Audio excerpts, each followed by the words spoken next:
Jo coneixia el seu secret més ben guardat.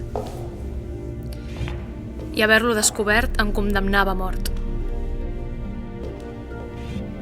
Però tot i saber que fugir era l'única opció,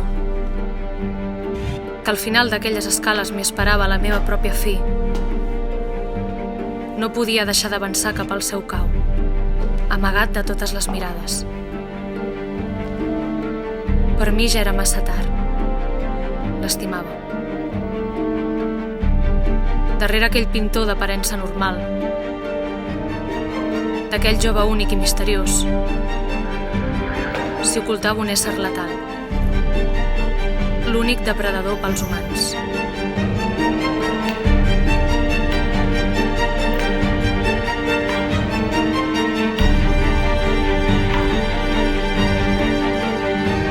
El secret de l'església del Cap Mort, un llibre de Laia Perarnau.